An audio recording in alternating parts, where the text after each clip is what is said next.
On August 21st, 1986, more than 1,700 people in West Cameroon were killed within minutes of each other, and no one, not even the survivors, of which there were few, knew what happened. But it wasn't just people. The livestock, birds, even the flies that should have been buzzing around the corpses, all dead. It was as if a nuclear weapon had gone off, except nothing was burned or even damaged. Someone or something had swiftly and silently exterminated nearly every living thing in the area, and somehow without leaving a trace. But investigators had to start somewhere, and luckily there were a handful of survivors whose stories offered valuable clues that would eventually lead them to the true culprit behind the massacre. The night before, a dim half-moon shone over a small house in the village uphill from Lake Nyos. Ephraim Che, a farmer, felt like a headache was coming on. He was going through his evening routine, tidying up as children were getting ready for bed. At approximately 9 p.m., he heard a low rumbling in the distance. Rock slides weren't anything unusual in the volcanic region they lived in, so he didn't really think much of it. When he peered outside, he saw the moonlight shine on the thin mist rising from the lake's surface, hanging ghostly on the water. Ephraim rubbed his temples as his head continued to throb, deciding it was time to sleep it off. Thinking of the mist, he muttered to his children, "Looks like rain is coming," before heading to bed, not suspecting what tomorrow would really bring.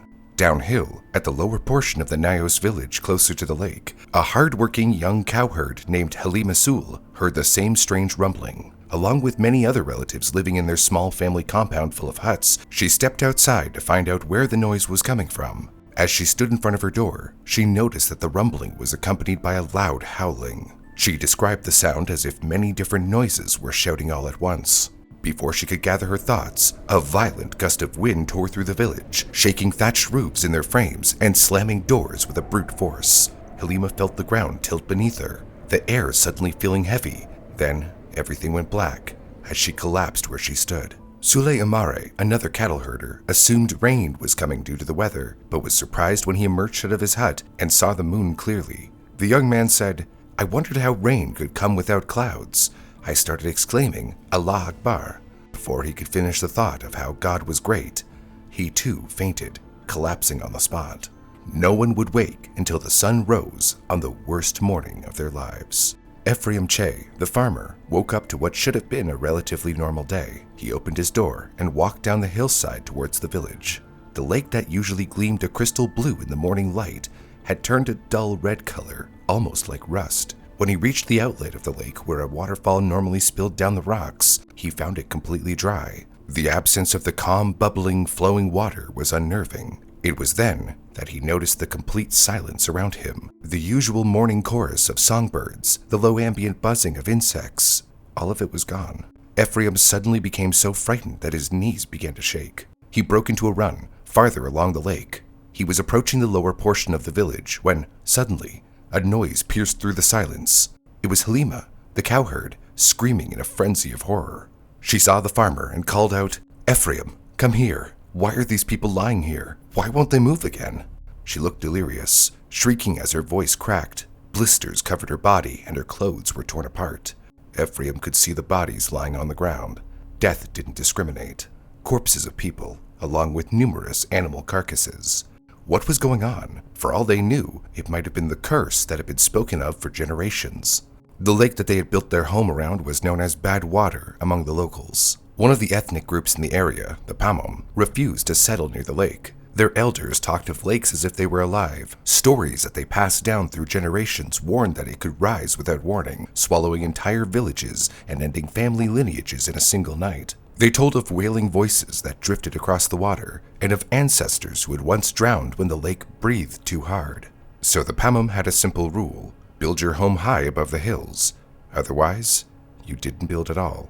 Anthropologist Eugenia Shanklin later found out that some groups outright forbade building homes near lakes, which is quite peculiar as people naturally tend to settle down near sources of water, since proximity to water has almost always been an advantage, sometimes even a necessity. The Sumerians of Mesopotamia, among the first urban societies, built along the Tigris and Euphrates, where seasonal flooding enriched the soil and made agriculture possible. In ancient Egypt, the entire rhythm of life revolved around the Nile. The annual flooding and the crop cycles even led them to create their calendar around it. The way the Pamam people around Lake Nyos deliberately turned away from this instinct shows how deeply ingrained their inherited caution ran. Many villagers believed the lake was inhabited by a spirit or deity capable of blessing or punishing nearby communities. Some elders even said the spirit of the lake found actions like washing clothes, fishing, or defecating in the water disrespectful. But in time, the warnings turned into old, quiet memories, which then evolved into superstition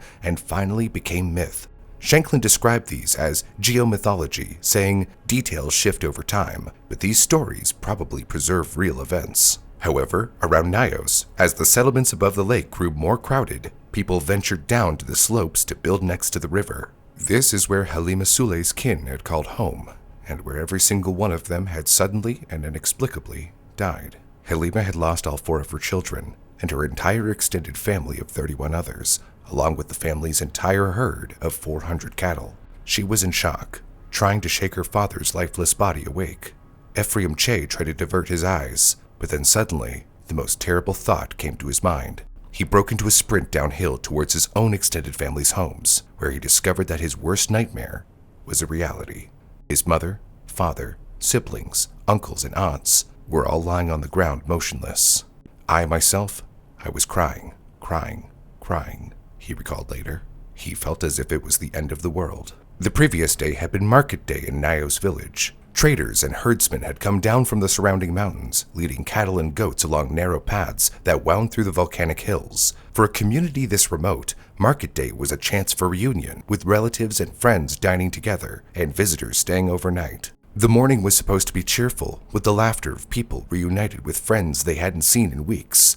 Now, the valley was under a silence so heavy that it felt unnatural, as if the world was holding its breath. A few villagers from the upper side of the village set out to check on relatives in the valley below. What they found defied comprehension. Animals dotted the landscape in grotesque stillness. Cattle had collapsed mid-step, chickens scattered lifelessly across courtyards. Bodies of goats were strewn on the grass along with wild birds peppering the ground. There were 0 flies buzzing around the corpses in the sweltering summer heat. All the insects were dead.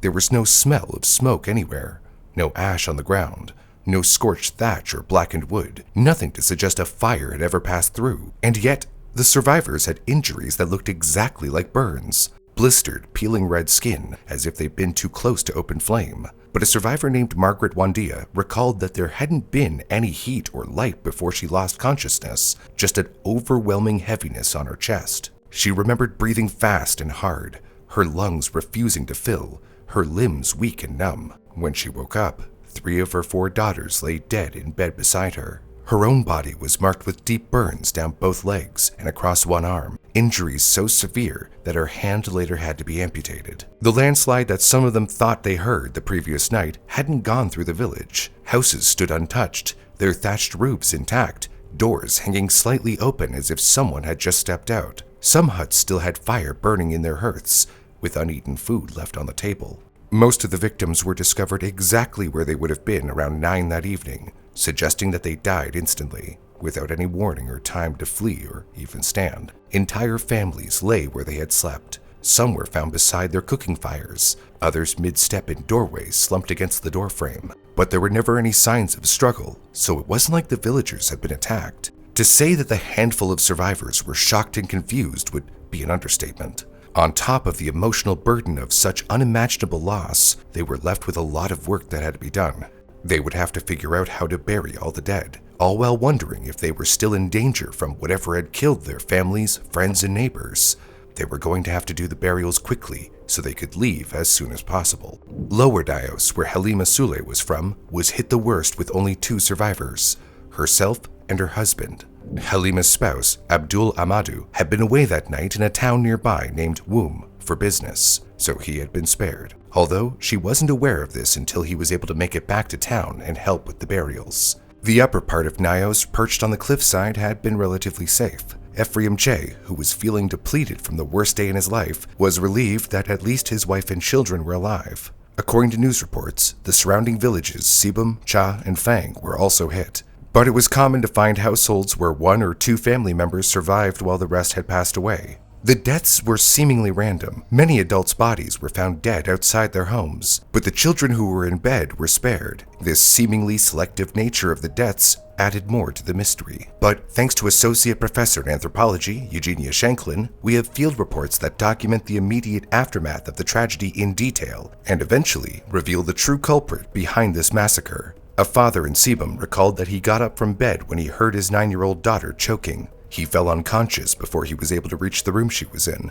When he came to, weak and disoriented, he crawled to her bed and lay beside her, unaware she was already gone. Hours later, a neighbor's frantic pounding on the door pulled him from unconsciousness. His lungs and throat burned as if on fire. Desperate to extinguish his pain, he drank every drop of water and canned milk he could find before climbing onto his motorcycle and setting off for Wombe, where the rest of his family was, 20 kilometers away. Along the road, human and animal corpses lay scattered and bloated. At some points, he had to disembark and move the bodies of friends and neighbors out of the way in order to keep going. When he finally reached Wombe, he found out life there was going on as if nothing had happened. Shops were open, the streets were full of noise and activity, and people were blissfully unaware of the nightmare currently unfolding not too far away. He checked himself into the local hospital and tried to explain what he had seen and what had happened to him. Doctors and authorities initially had a hard time understanding the man. His lungs were so damaged that he could barely speak. It wasn't until the next morning that confirmation finally reached Wombe that entire families in Nyos Valley had died overnight, wiped out by something that had left no trace. With that, the Cameroonian authorities decided to take action. A group was put together to travel to the affected area, retracing the father from Sebum's steps. When they started seeing corpses, they hesitated. Nobody knew whether the thing that had taken so many lives was gone or still lurking in the area. What would happen if they stepped into that valley? Hi, Brew. Oh, hi, Brew. Anomaly detected. You have duplicated. Termination is required. No, Howard, we're different. I mean, look, he's wearing glasses. How wild is that? And I drink cold brew. Cold brew? Refrigerated mason jar mud water is not real coffee. You degenerate. Don't mind him. He only trusts a brew that depends on him. You function because I allow it. Ah, like how you need to trust a great law firm to handle your workplace injury case, one that has a proven track record for over 35 years. Like this video's sponsor, Morgan & Morgan, who have over 1,000 attorneys and more than 100 offices nationwide. It's like hiring an army to go to battle for you. They're for the people, to protect the defenseless against powerful interests. They've recovered $30 billion for their clients. So if you get injured because of someone else's negligence, you deserve to be paid. Not all law firms are the same, and if you hire the wrong one, you might be beat before you even start. For more information, you can go to forthepeople.com/brew. Their fee is free unless you win. If you want a fortune of massive proportion, you can check out Morgan & Morgan. And now back to investigating what was lurking inside the valley. Among the group who had set out to investigate, Father Tenhorn, a priest, decided to step up. He would venture into the valley to see if there were any survivors in need of medical assistance. Nobody else from the group was willing to join him, but they assured him that they would wait for his return. So, Father Tenhorn bravely drove into the valley alone. The remaining party, spooked, collectively decided it was better to wait in Wombe, and, despite their promise to Father Tenhorn, they left. On his way to Nyos, Father Tenhorn passed through Cha, the small village nearby that was also devastated by the incident. The place was only populated by corpses, with not a living soul to be found.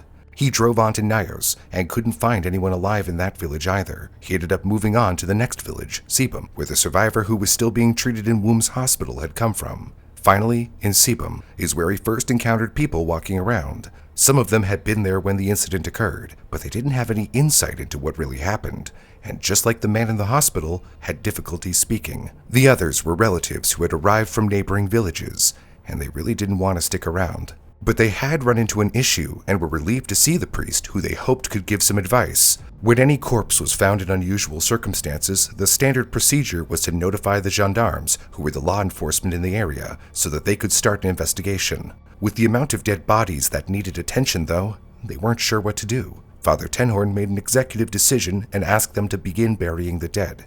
With that, the villagers started digging.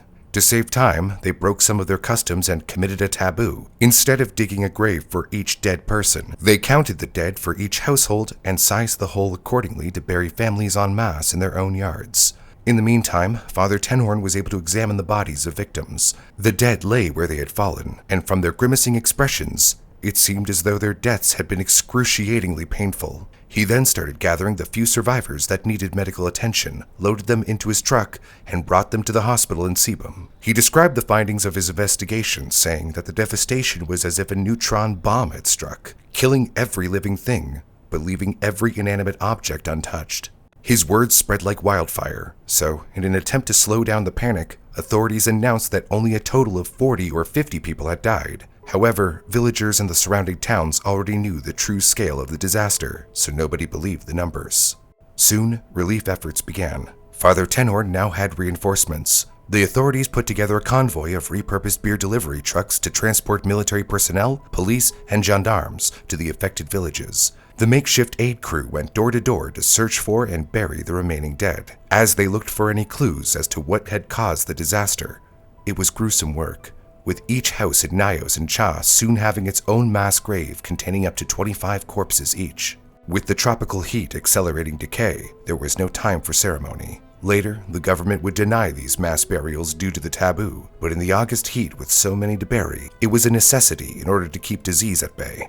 Doctors proceeded with caution. They were worried of a possibility that the deaths were caused by a virulent epidemic, a disease that a few survivors somehow had natural immunity to. So, trucks carried them to the hospital for thorough examinations and interviews. So, what did these survivors remember? Most of them didn't have much of a recollection of what happened. Many of them had just gone to sleep or had suddenly fallen unconscious and woke up in the morning to find their family dead. But some of the ones who had been knocked out said they heard a noise similar to a thunderclap or an explosion, and others reported smelling a strange odor before they lost consciousness. Overall, 1,788 people had died. On top of this, some survivors were unable to cope with their grief and ended up taking their own lives. On the morning of August 24th, 3 days after the incident, a Swiss missionary helicopter was flying by the area.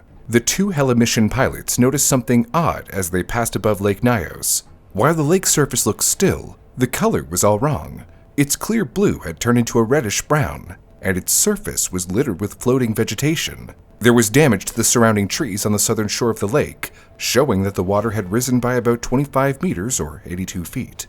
They noted another clue while flying along the southwestern shore, marks of water damage high up the side of a rock promontory, a steep outcrop that jutted above the lake like a natural wall. The markings reached nearly 80 meters or 260 feet above the waterline, evidence that some powerful surge of water had erupted upward. They had no clue what it all meant, but reported their findings to the authorities. Due to the scale of the incident, within days, scientists were recruited from all around the world for a thorough investigation. Japanese scientist Minoru Kusakabe from the Department of Environmental Biology and Chemistry in Toyama University was called by a government official early in the morning at 1 a.m., and he hadn't even heard of Cameroon as a country. A volcanologist from France joined other scientists from Germany, Italy, Switzerland, and the UK. From the US, pathologists, geologists, and chemists were also added to the group. Many left their homes in such haste that they only had time to take essentials with them, a briefcase, a spare set of clothes, and whatever scientific instruments they could gather that might prove useful. They first operated under the assumption that the long-dormant volcano under Nyos had suddenly reawakened and erupted toxic fumes, and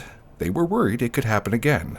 What none of them expected, though, was that the wide publication of more than 1,700 unexplained deaths overnight had stirred a public memory. Something similar had actually happened just 2 years ago, on August 15, 1984, on a smaller scale, in a populated farmland area near Nijindun, about 60 miles to the south of Nyos. After a loud rumbling was heard around 10:30 p.m., an unsuspecting man named Abdo Nikanjone was cycling northward toward Nijindun just before dawn. The road had farms on one side and Lake Monoun on the other. The road came to a natural dip as the terrain went downhill. As Abdo took a brief break from pedaling and coasted down the road, he saw a pickup truck that he recognized, parked right in the middle of the road. Abdo disembarked, wanting to say hello to the truck owner, a priest named Louis Curiap, only to find his dead body next to the truck. Horrified and bewildered, Abdo looked around to figure out if a traffic accident had happened, and saw someone on a motorcycle a little further ahead. Moving closer to get help for the priest, he saw that the man astride the stalled vehicle was also dead. It was then that Abdo began to disassociate into a trance-like state. Feeling weak, he continued on foot, pushing his bicycle along, passing a herd of dead sheep laying on the ground, and other people who had died inside their vehicles and trucks on the road. Scared and confused, he decided to push on to reach town. He didn't want to die there with the rest. With great effort, breaking into a cold sweat, he pushed his bicycle uphill. Someone appeared in the distance, walking towards him. When the man got closer, he saw it was his friend, Adamu. Abdo desperately wanted to stop him, warn him, tell him to turn back and walk with him to safety, but found that his throat had run dry. He couldn't utter a single sound. In his trance-like state, he was only able to shake Adamu's hand silently, and the two continued in opposite directions. Only when he reached the destination in Nijindun did he feel like he could breathe. He thought that something divine had protected him. His friend Adamu, however, didn't survive, along with 36 other people who were later found in that low stretch of the road. This incident had been talked about extensively amongst Cameroonians at the time, but the cause of the death had remained a mystery. The only thing for certain was that the incident had taken place sometime between 3 a.m. and dawn. Rumors had circulated between Cameroonians at the time about why it happened. Some claimed that it was tied to a conspiracy for a government takedown, that a group planning a coup d'etat had unleashed a chemical weapon. Others accused the government themselves of the supposed chemical attack. However, nothing was proven. Considering the local geology, government officials had put forward a new theory. A long-dormant volcano under Lake Monoun, which is a crater lake, had suddenly reawakened and erupted, causing the mass deaths. And while 37 wasn't a huge number of casualties, they decided to loop in local scientists to find experts on this issue. At the time, the U.S. Embassy in Cameroon's capital, Yaoundé, enlisted Haraldur Sigurdsson, a volcanologist from the University of Rhode Island, to conduct an independent investigation. When the scientist finally reached the incident site months after the tragedy, he carried out a full suite of geological and chemical tests out on the field. The results ruled out a volcanic eruption. The lake's water temperature had not increased. The sediments on the lakebed were undisturbed, and there were no traces of sulfur compounds characteristic of volcanic activity. He was, however, able to find one strange clue that would help the investigation into the second incident around Nyos 2 years later. Sigurdsson was taking water samples from different depths in Lake Monoun. When he pulled out a sample bottle from the lake depths, the lid unexpectedly popped off. This prompted the scientist to think that the mysterious deaths that happened on this particular road looked similar to carbon dioxide asphyxiation. We all exhale carbon dioxide on a daily basis. However, it's usually a very negligible amount at 0.04% of air composition compared to oxygen, which makes up around 21% of the atmosphere. When CO2 levels rise, they push out oxygen from the air, and because carbon dioxide is heavier than air, it tends to accumulate in low-lying or enclosed areas. Just 5% carbon dioxide in the air is enough to extinguish candles and make combustion engines stall. Remember all the stalled vehicles Abdo saw on the low road? At a 10% level, people can get very sick and show symptoms like hyperventilation and dizziness that may lead into loss of consciousness and even comas. And if the concentration of CO2 climbs to 20 or 30%, people would feel breathlessness and confusion before immediately collapsing with convulsions before their death due to respiratory arrest from oxygen deprivation.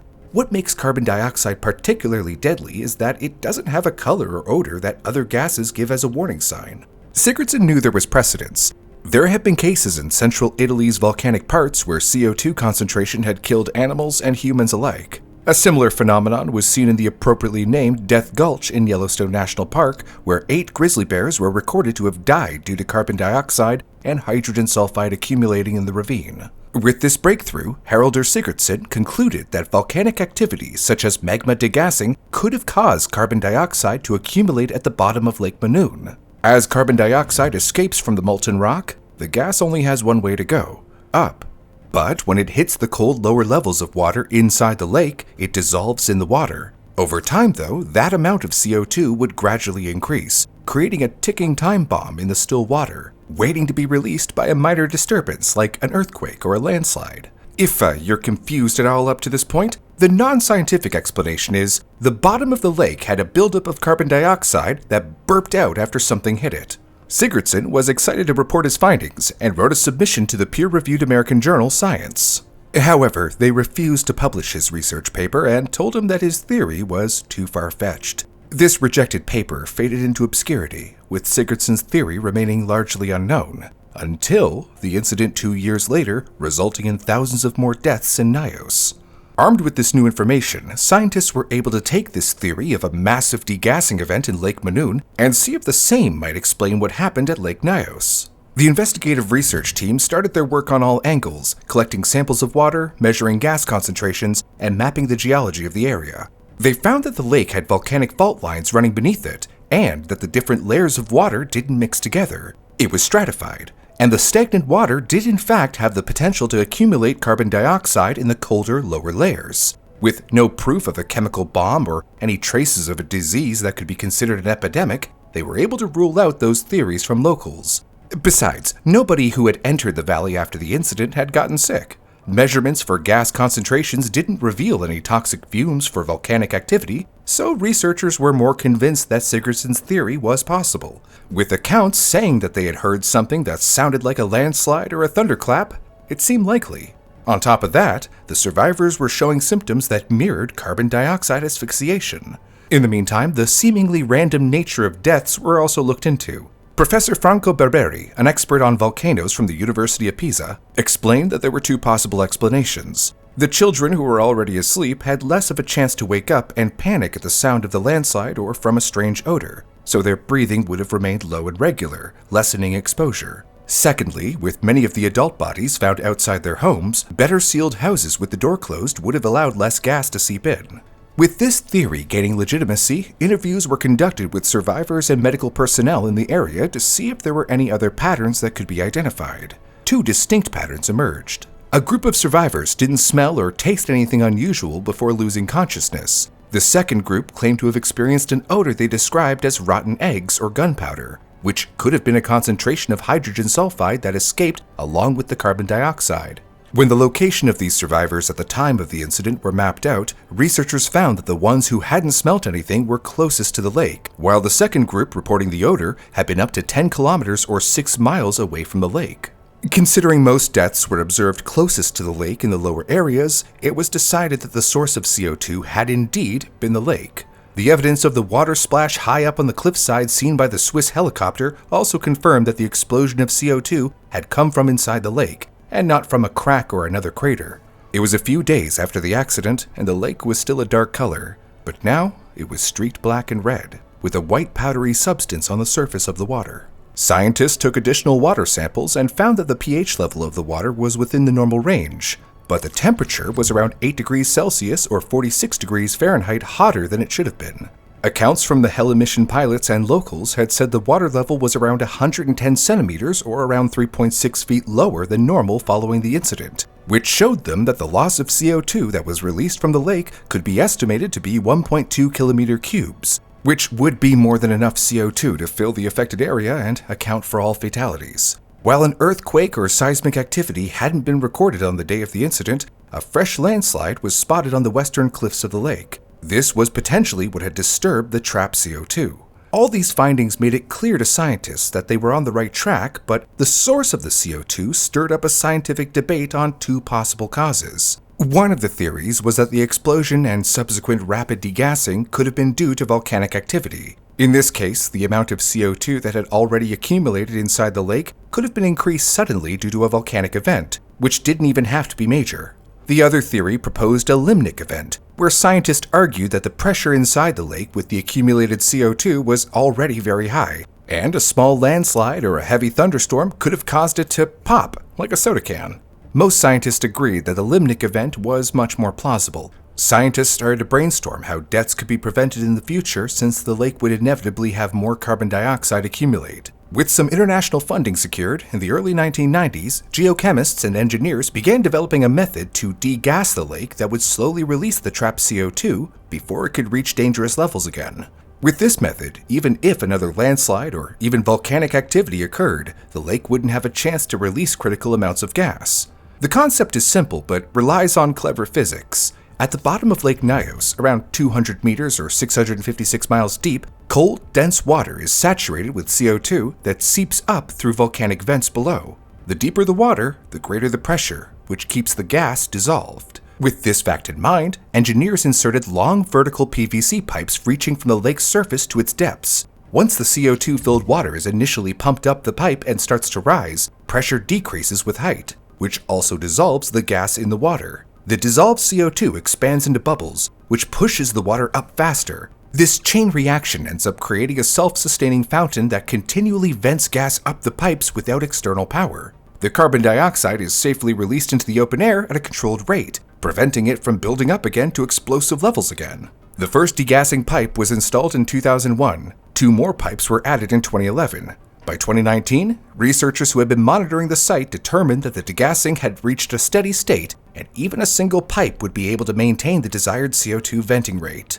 With that solved, what happened to the survivors? Well, many were displaced after the incident, having to leave the area. Ephraim Che ended up adopting 7 of his uncle's children who had been left orphaned by the disaster. Together with his own children, that meant he and his wife had 11 mouths to feed. Thankfully, foreign scientists monitoring the lake ended up hiring Che to measure lake levels, guard equipment, and complete other tasks for their research. So, Che was able to stay in his home on high ground near the cliffs above Lake Nyos. Halima Soul and her husband mourned their children and the rest of the family. The 2 had to live in a refugee camp in Womb for a while, along with other evacuees from the region. But eventually, life had to go on. They settled down in a narrow pass above the lake on high ground and built a new compound. By 2003, they had 5 new children and 40 cattle. In an interview published in the Smithsonian Magazine, Halima said, "I'm no more thinking about the disaster. I have more children. I'm thinking about the children I have now. The only problem is a lack of cattle to feed them and to pay for them to go to school." Her husband, Abdul Amadou, added, "If I think about what I was, what the family was, I can go crazy. So I try not to. We are believers. Your children can survive you. You can survive your children. It is all in the hands of God." The couple appreciated the scientists' work in the area, emphasizing that they felt peaceful when they were in the area since they knew that something was done. However, when the foreigners inevitably had to go home, they admitted that they still lived in fear. Lake Monoun also went through degassing efforts, after scientists linked the Monoun and Nyos events to the same geologic process. What began as a mystery steeped in fear and superstition gradually transformed into a story of science, resilience, and prevention. Through years of patient investigation, engineers and researchers turned catastrophe into knowledge, building a simple yet ingenious system for pipes that now keeps both lakes safe. Their work stands as proof that understanding nature's power is the first step toward coexisting with it. We may not be able to stop the earth from breathing, but we can take steps to ensure that it doesn't take our breath away again. If you found this video interesting and would like to help get it noticed by the algorithm, hit the like button and subscribe to our channel. Another way you can help us is by checking out another one of our videos, like this one, where we finally get to the bottom of how shrimp sold at Walmart became radioactive. Speaking of support, thank you to our top tier members, Nexus, Border Lodge, Cassie, Xander, and all our other generous members at stack.com/brew for helping to keep this channel going. Got a topic you want us to cover next? Use the topic submission form in the description below to let us know. See you all again next week.